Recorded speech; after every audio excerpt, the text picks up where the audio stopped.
Good afternoon. Welcome along. This is our 11th Zeald webinar in the Keep Calm and Get Digital series. My name is Jara. I will be your moderator for today's webinar, and now that my mic is working, you're going to be able to hear me. As anticipated, we're seeing a huge rise in e-commerce sales as buyers are able to start purchasing again through this level 3 alert. That is why today's topic is so important. It is about digital transformation. It is the second in our digital transformation series of webinars. Just a little bit more information about how you can evolve and adapt into this space. We have a fantastic speaker today, is David Kelly, Zeald co-founder and chairman. David has a huge amount of experience guiding businesses and organizations through digital transformation, and it is our absolute pleasure to have David with us today. Just a little bit of housekeeping. If you haven't joined us for a Zeald webinar before, then if you can't hear me, send a message like you did through in the chat, so I appreciate that, and use this Q&A panel that you can see here, that little button that a lot of you have used to pass me on that feedback, which is great. Please feel free to ask a question through that module anytime you like throughout the webinar. If it makes sense with the topic that we're discussing, we will try and answer that as we go. If not, we will hold all questions through, those other questions through till the Q&A section at the end of the webinar. So sorry about the false start there, ladies and gentlemen. I hope you enjoyed today's session, and I'd now like to invite David to share his slide, and we can get started.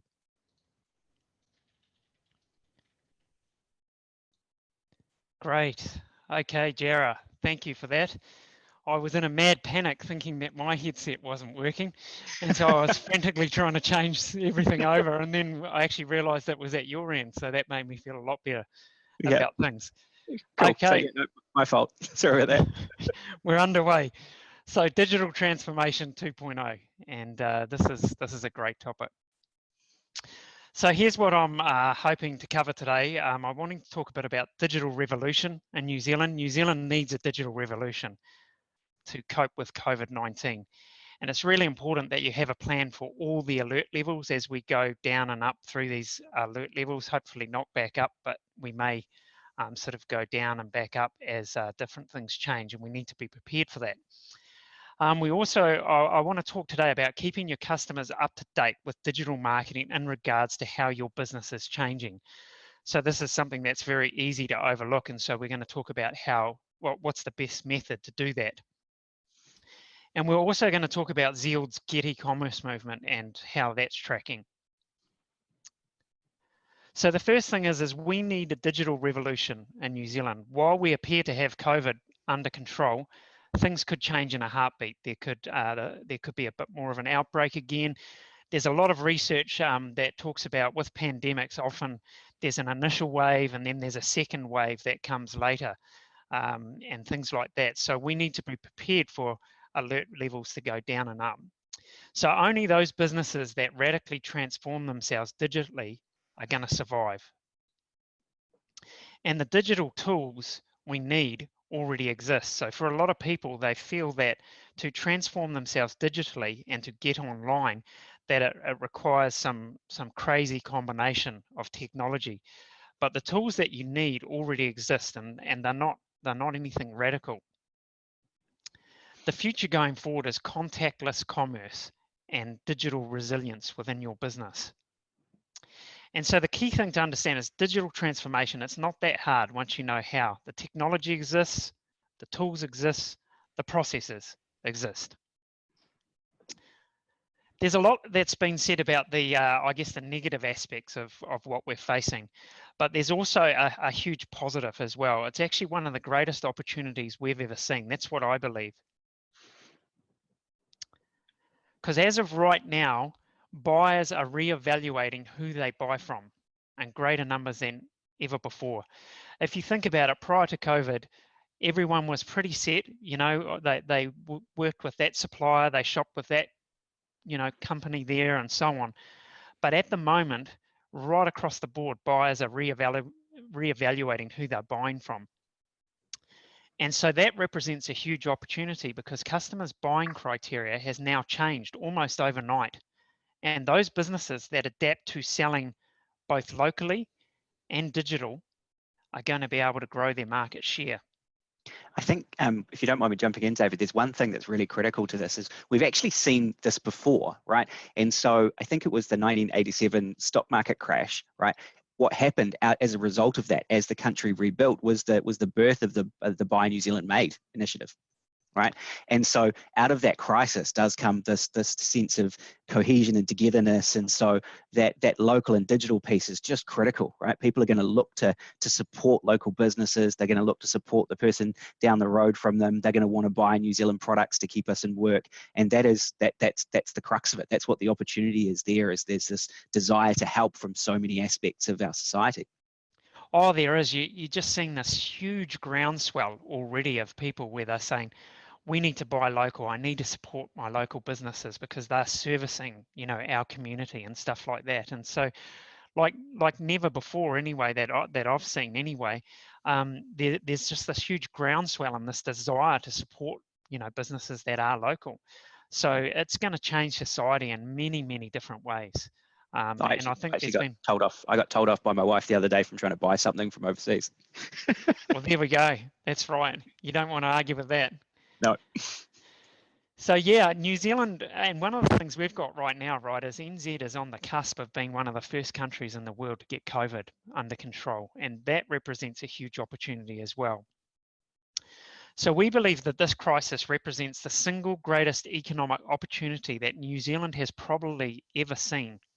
And if you can really start to see that and grasp what an opportunity that is, then suddenly you realize, wow, there's some exciting things ahead. There's some challenging things. There's some very challenging things that we've got to deal with. But there's this huge opportunity as well, and that's quite exciting. And because products from countries that have COVID-19 under control are going to be in demand like never before. Yeah, I think from my point of view, David, that piece is really interesting, because we've got so many businesses under pressure right now. We get that, and a lot of businesses are really struggling to operate in this environment. But at the same time, if we do manage to get through this really challenging period and come out the other side, everyone's going to want to do business with New Zealand. Yep, that's right. We're a small island nation. We've got the ability to control things really well. If we've got COVID completely under control, well, suddenly our products and services can become hugely desirable on the global stage. So it's an enormous opportunity for the country going forward if we can see it, if we can grasp it. So really the time to get online is now. This is really important. An online sales channel will allow you to operate effectively across the alert levels. So even as the alert levels go down, if they spike back up again and so on, you're going to be able to cope with that. You're going to have a level of digital resilience. And a really important thing is to understand is that if your product is able to be exported and you can sell online, be prepared for an influx of international demand. And so that's something you want to prepare for, in the sense that you want to have understood international shipping rates and all these different things that you need to understand and have in place to be able to service that demand. And one of the things I will say, it isn't just about products as well. There's plenty of services that can be delivered online, but can be exported essentially. So this is not just for product-based businesses. So let's just talk a little bit about Alert Level 3. Many businesses are beginning to operate effectively under Alert Level 3. They're getting their heads around it.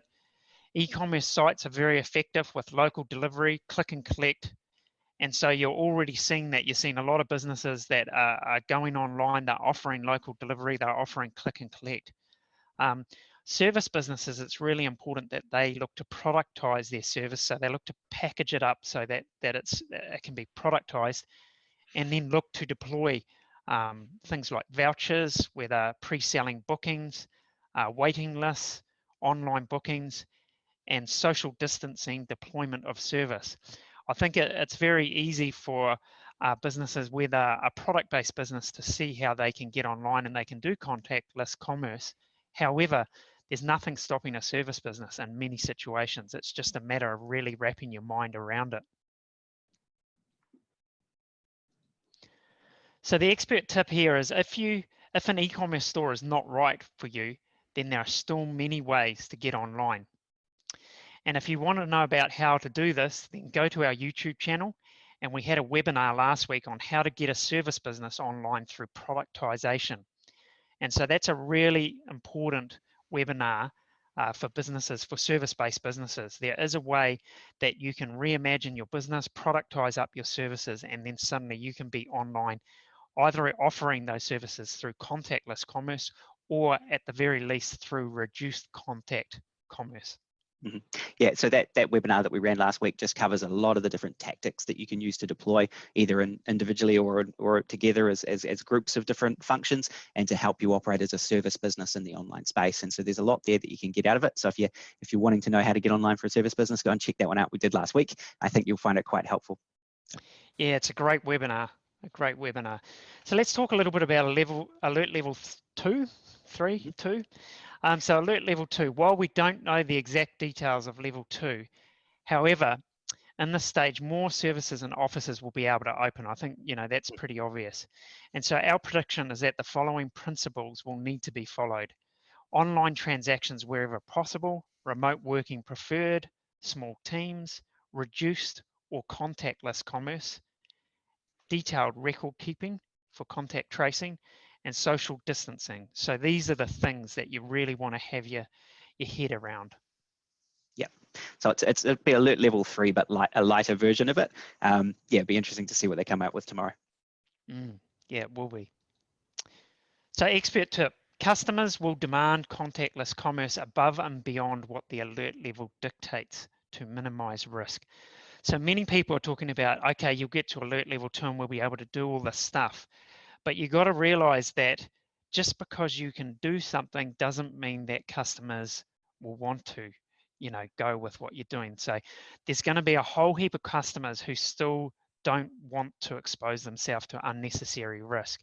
And so one of the challenges for your business is to be able to offer ways for your customers to engage with you, to do business with you in a way that minimizes the risk. Even if alert level 2 allows it, even if alert level 2 is very loose and relaxed, it still allows you to these customers to engage with you in a way that minimizes their risk. So you need to be thinking about that in a lot of detail. Yeah, so you're going to have people right up and down the spectrum, right? Some people, as soon as it gets to level 2, they're out, they're getting stuck in, they're off, that whatever they can do, they will. But you're probably still going to get quite a large group of people who are going to be really cautious, and understandably so. Like, there are some risks associated with that. So I suppose it's just getting into that mindset that just because you're allowed to doesn't mean everyone's going to go rushing back into a supermarket again or go out to cafes. I saw some really interesting research recently that was done. This was in the United States, admittedly, but they asked people, if the lockdown restrictions were removed tomorrow, how likely would you be to go to a concert, to fly on an airplane, or go out and eat at a restaurant? And the overwhelming answer was no, at like 75% plus for each of those 3 activities. And so while that's a bit riskier in America with where they're dealing with it, it just goes to kind of show the mentality out there in the marketplace and what you might be having to deal with even when we get down to level 1. Yeah, that's right. And we saw with alert level 3, we saw all ends of the spectrum, didn't we? We saw parties in the streets at one level and a complete disregard for what the rules were. And then at the other end, you're going to have the hyper paranoia almost, And so as a business, I think it's really important that you don't just go, oh, well, everything's going to be relaxed and it's going to be easy and it's going to be back to normal. You need to understand that your customers are going to probably fall right across the range of the spectrum. And so how can you cater for people that are falling into all these different categories? So let's talk a little bit about digital marketing. There is no point undergoing a digital transformation within your business if you don't tell anyone about it. You can't sell a secret, right? That's a classic thing that one of my early mentors used to say to me. Yeah, funnily enough, I had a team member who used to say that all the time as well a couple of years ago. So it's a favourite of mine too, but it's very true. Yeah, it sure is. Yeah, I mean, never a truer word has been spoken, really. You've got to tell people about it. And so once you have the ability to sell in a contactless manner, you need to tell the world. And so I guess the big question is, how do you do that? Well, the first one's email marketing, right? There's probably not a cheaper communication tool than email marketing. It's an incredibly effective way of communicating with lots of people very quickly. And so if you've got a database of your customers, then you need to be sending them some sort of communication via email to tell them, look, we now can offer contactless commerce, and you might have a different way of expressing that, but essentially you can now transact with us online.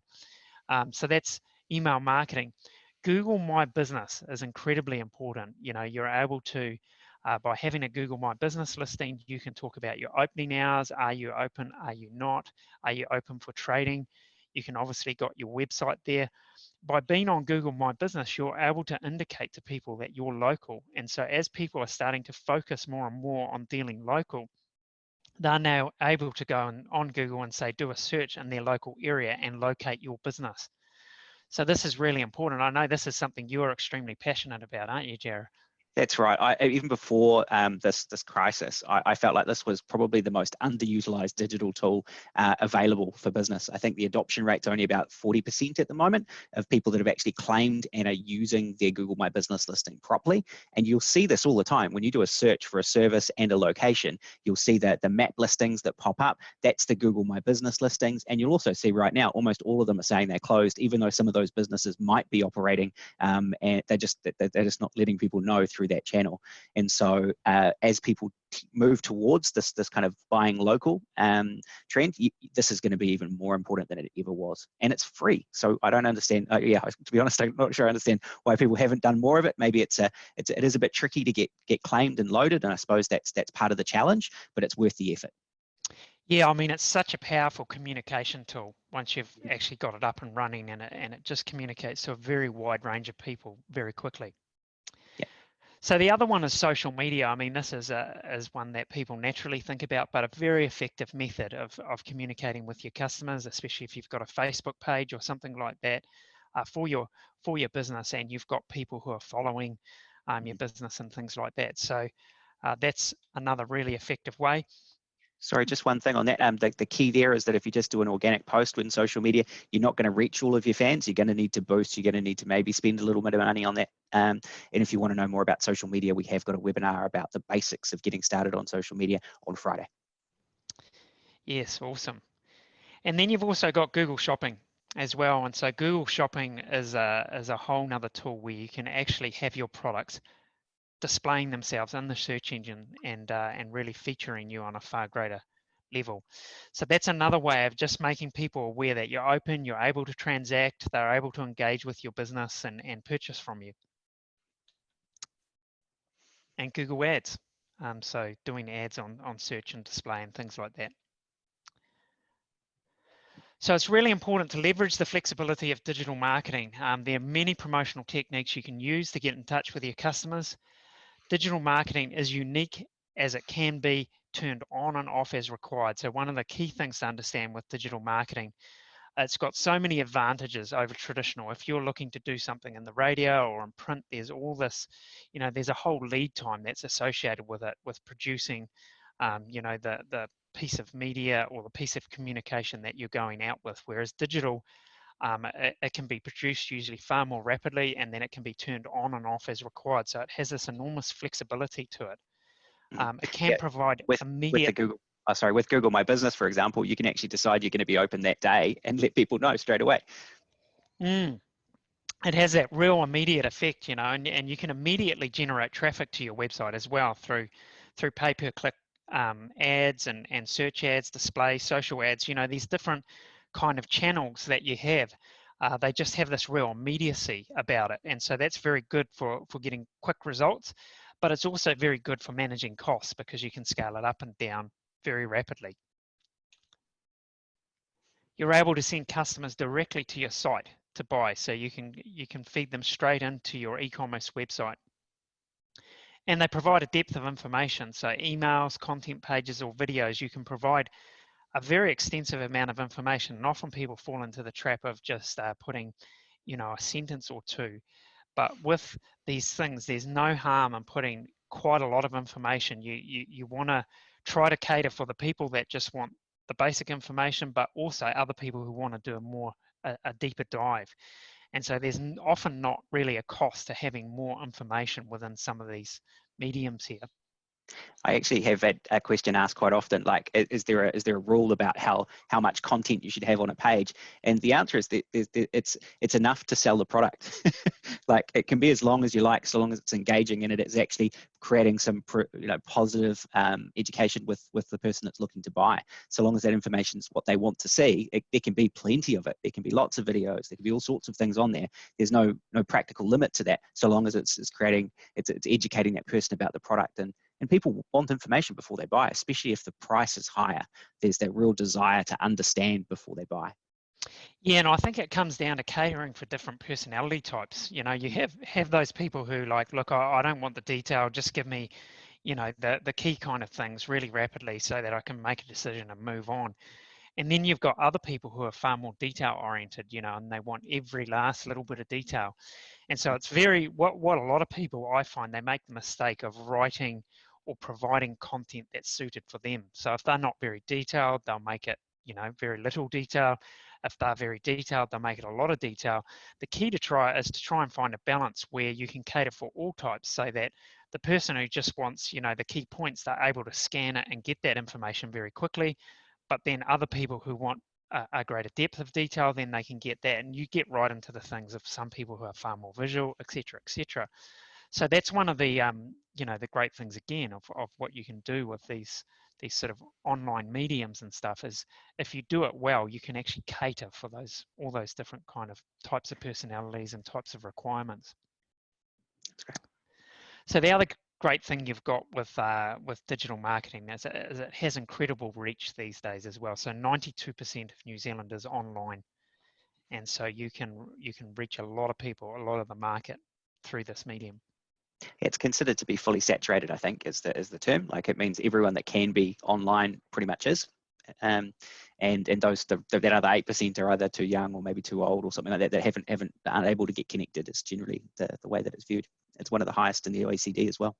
Yeah, yep, absolutely. So I'm just going to talk briefly here about Zeald's Get E-commerce movement. On the 30th of March, Zeald launched the Get E-commerce movement. And basically what it was 500 fully functional e-commerce websites with a deployment target of 2 working days, and with no setup fees and no fixed hosting fees for 12 months. So the only cost for the first 12 months was a 2% success fee. And what we had is packages that were specifically tailored to different industries. So why were we doing this is we really believe that New Zealand needs to have a digital revolution. We believe that SME businesses, small to medium-sized businesses in New Zealand, need to transform themselves digitally. And we wanted to do what we could do as an organisation to help facilitate that. And so this was our first step, we call this GEM V1, version 1, so to speak. It was to sort of get out there and start creating some movement and some momentum. And so what happened was our initial 500 free e-commerce websites were allocated within the first 28 days. It was just incredible. There's obviously like a huge need out there, and it was really encouraging to see that. And so what became abundantly clear to us as an organisation is that 500 sites, we need a lot more than that. And we really think the need in New Zealand over the next 12 months is more like 100,000 websites. And so as an organisation, we've been gearing up to deliver 50,000 plus e-commerce websites to the market. So what we've got is, in 4 working days, we've got GEM V2 launching. And what that is going to do is that's going to free up a whole bunch more e-commerce websites that we're going to then start providing to the market in certain particular industry segments. So if you feel that we can help your business, then reserve your spot now. You can go to our website, www.zeald.com. And if you follow our GEM initiative there, you'll find an application form that you can fill out and reserve your spot for one of those websites. I've just got a message through from Robin, who I was hoping was going to be here today and joining us on this webinar, and I was going to surprise her with this page actually. So she's just messaged us saying, "Hey, that's my site," and it certainly is. And so we had some kind words there from one of our first GEM customers, Robin Parker, who's with us today. So it's nice to have you here, Robin. And yes, that's your site, and some nice words that you had to say about the process you went through to get that live. Cool. Absolutely. Awesome. Thank you, David. So I thought I'd jump in there because it was quite funny seeing a chat message come through from Robert going, "Hey, that's me." Awesome. So I've got a few questions, and there's got some that have come through. So what we'll do is we'll just get you to stop sharing the screen as well, David, if that's all right. Sure. Imogen sent a question through just as we were wrapping up the digital marketing piece, and she has asked, do you have any recommendations for email newsletters, templates, etc.? Do you have any suggestions? I know you're quite big on email marketing. It's one of your passions, I suppose. Yeah. Yeah, it is. I mean, I've always been a huge fan of email, and I think people like to go for the latest and greatest and all the, the latest sort of tech and so on. But humble old email, people forget about it, yet it's just so incredibly effective. So in terms of, I guess, how you do email, I mean, look, it can range from quite sophisticated down to extremely simple. Like on its most simple level there's no reason, if you've got a database of email addresses, that you can't just basically create an email using whatever email program you use. You might use Gmail, you might use Hotmail, you might be using Outlook, and you basically create an email just like you would any normal email. And in the to field, you put your email address, and then in the BCC field, you put your entire list of email addresses. And you just write your email and send it like that. And so that's, that works, and it's an effective way to get out there and communicate with people. From there, you've then got different email packages that give you more tools and things to sort of assist you with the email process. So you've got, once you start using these different email packages, there's things like MailChimp, there's Campaign Monitor. Zeald has its own email package that we build into our different websites, and that's available within our websites. And so there's all these different kind of tools that are available to you, and what they do is they give you the ability to track more effectively how many emails you sent, if you made an offer or things like that, how people responded to that offer. They also manage the unsubscription process, so where you must offer to people the ability to opt out or to unsubscribe from your communications. So the email package will manage that all for you. You can still do that manually by just putting a little message at the bottom of your email. Let's say you'd done it as a manual email. You just put a little thing at the bottom that says, hey, if you want to unsubscribe, then please let me know, and I'll take you, off my list and make sure that we don't continue to communicate with you. So they've ranged right through, from, like I say, simple up to really quite complicated. But I think, like many of these things, the key is just to get stuck in, give it a crack. Yeah, that's great advice. Two little tips I've got is one is ask a question in the subject line. People subconsciously start answering it before they've even realized they've done it, and you've got this higher level of engagement. So there's been some tests around asking a question in the subject line, and that tends to get a higher open rate. And the other one that we've seen some really good results of lately is just simple plain text emails that are conversational. Right, so it's like you've actually just written a normal email to someone. It's not a big fancy thing with lots of design and template. It's just hey David, how are you today? We were just doing this in the office, and we thought, hey, we might offer people this.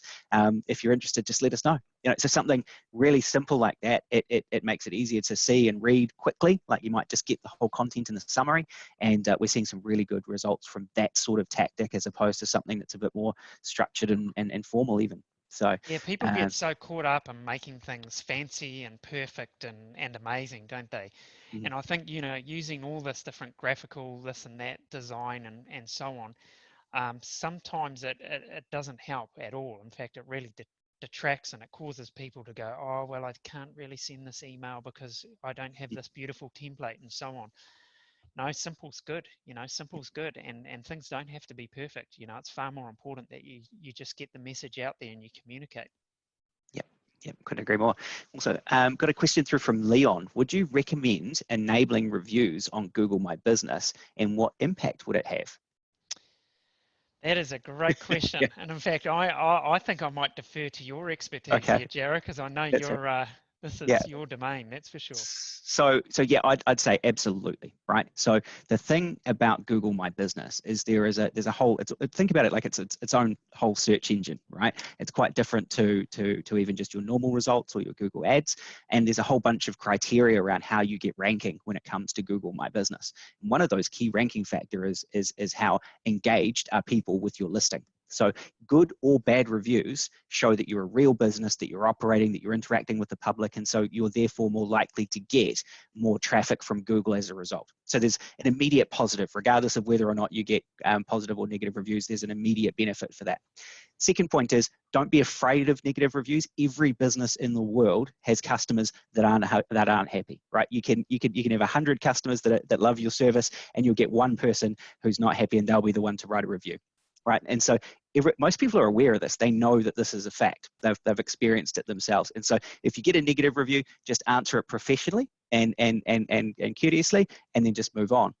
So there's two tips for Google My Business. One is to respond to those reviews, and then also to kind of bury them a little bit, which means actually just go out and talk to those 100 customers that had a good experience and get them to write something nice and get a bit more of a balanced picture.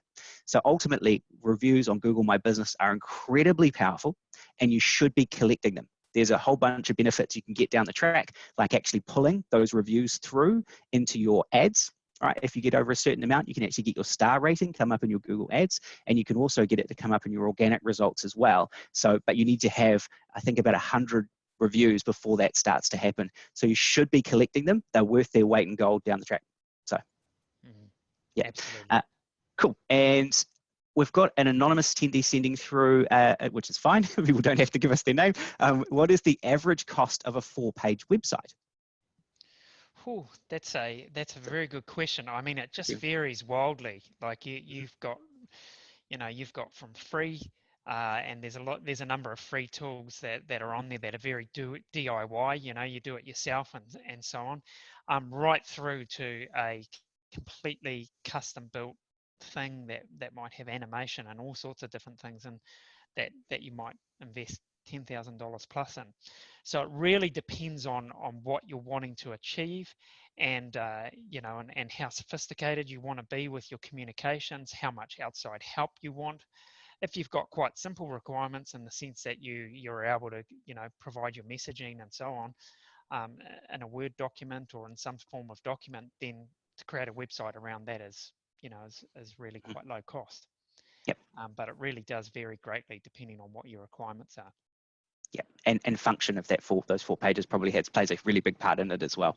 Yeah, if it's just content pages, it's pretty straightforward. But if those pages need to have some forms and all sorts of things, then it starts to get a little bit trickier, right? Yeah, not too tricky, but it just starts to require a little bit more investment. And obviously, if you're looking for an e-commerce site, then we've got that offer available at the moment, which doesn't get much cheaper than that.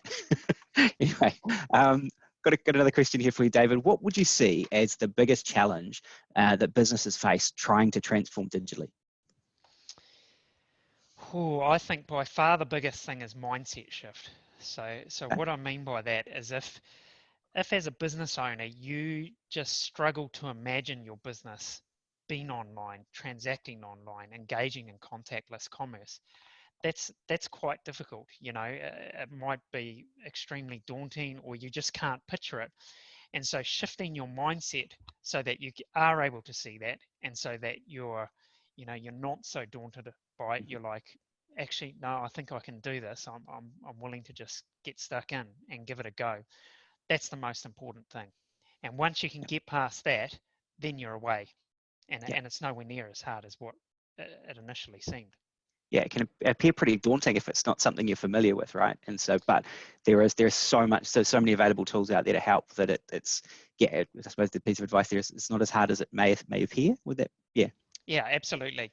And look, it's something that as a business owner you've got to start crossing that chasm, so to speak. You've just got to really decide, I'm going to roll up my sleeves and get stuck in here. It's not as hard as you might think, and so many times we've had people say to us, I can't believe that I didn't get on with this earlier. Now that I'm here, now that I'm doing this, it wasn't that big a deal. Yep. And so more so than ever now with COVID-19, it's just critical to have that mindset shift very quickly and to just make that decision. Okay. Yeah. So this COVID crisis that we've got, it's having a big upheaval in business. So how do you see things unfolding over the next 6 months? Well, I just think there's going to be a huge acceleration, like in terms of what was going to probably take 10 years in terms of more businesses moving online, a far greater percentage of businesses going online and being able to transact with these businesses online is going to happen in 6 or 12 months. There's just going to be a huge acceleration, in that. And I think that's going to be a really exciting thing, because it's going to build a huge amount more resilience into the New Zealand economy. We're going to be able to, cope with these types of things far better than we've coped with this time round.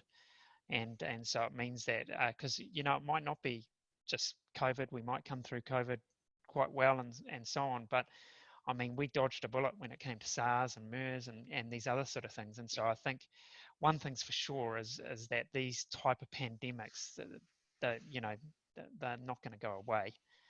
There's going to be other pandemics in the future. And so as a nation, we need to be able to cope with that. We need to be able to establish bubbles, drop them down. We need to have this digital resilience. Yeah.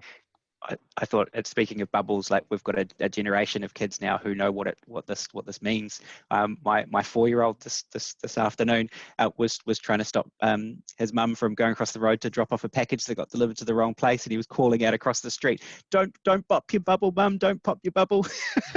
Like, brilliant. I thought that was hilarious. And so, but yeah, like that's something we're going to have. They're familiar with this now. It's now a thing for them. This is something that we're going to have to live with for a while, right? And but if we get it right and we deploy these technologies, it may not. The next one hopefully won't be anything quite as much of an impact, right? Yeah, that's right. And we've got to adapt, don't we? And that's generally, humans are very good at adapting. Once they get to that point where they know they have to, they're usually very, very good at that. And so, and we need to do that. Yeah, Kiwis are pretty good at adapting too, right? That's part of our DNA, right? Absolutely. So I've got one final question. If anyone has got a last question, then please send it through. We have got time to answer maybe a couple more, but I've got one here for you. What's your favorite piece of technology right now? Just on a different note, you use lots of different pieces of hardware and software. What's something that you're seeing just as being awesome right now? I've just got such a deep appreciation for what we're using right now, actually, Zoom, Okay. and we're using the webinar version of Zoom, but even just, the standard version of Zoom. If I think back to the last, I don't know what it's been, 5 or 6 weeks that we've been in lockdown, and imagining life without this technology here. And Zoom really is it's the head of everything in terms of video conferencing and communication like that. And we've been using Zoom for a long, long time now.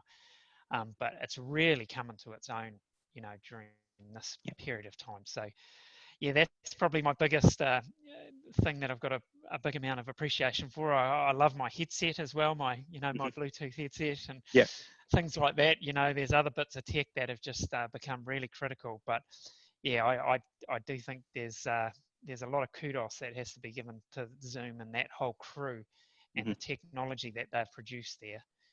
Because boy, has it made a lot of difference to people's lives and schools and on and on, really.